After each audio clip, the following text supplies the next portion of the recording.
Dito po sa Bukawi, ito yung bubungad sa ating original na design ng ating mga jeepney. Ganyan na po kaiksi yan. Ayan po, mga pandalawaan lang po, 2 kalahati. Ayan, usually mga pandalawaan, 3. O 2 kalahati lang po ang kasya dyan di sa likuran. Ayan po yan, oh. Ito po yung mga original na jeep natin coming from the original Willys. Yung mga service po ng mga Amerikano na iwan dito. Ayan, oh.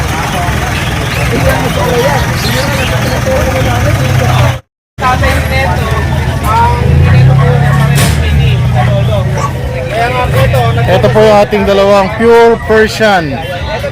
Both parents po imported. Ito po yung female, nasa right. Tapos ito po yung male, 4.5 months old po.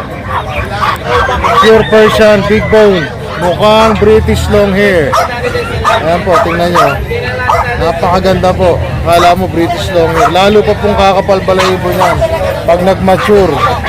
Kaya kung kayo po interesado, message lang po ako sa aking FB page. Ayan, tingnan nyo yung mata, oh. Kala mo British long hair, oh. Oh, diba?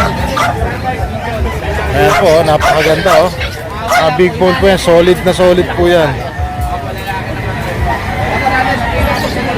Hello po. Toy poodles po. Toy poodle po. Meron, syempre, hindi mawawala sa atin yung ating toy poodle. Ayan, oh, pogi-pogi niya, no, red, oh. Oh, yan na po size niya, napakaliit po niyan. 4 months po yan, male. Napakaganda po niyan.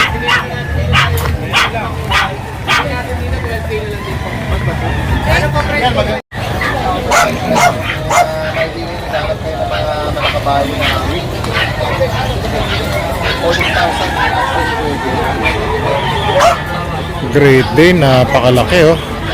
Harlequin. Lalaki, 40k daw po yan. Ayan, napakaganda, oh. Tangkad, oh. Grabe, oh. Diba? Dito lang po yan sa Bukawi Pet Market. Ayan, laki, oh. Sobra, oh. Pula. Pogi yan, oh. Para po sa mga mahilig sa mga extra large dog breeds. Ito po, sok na sok sa inyo. Ayan, oh.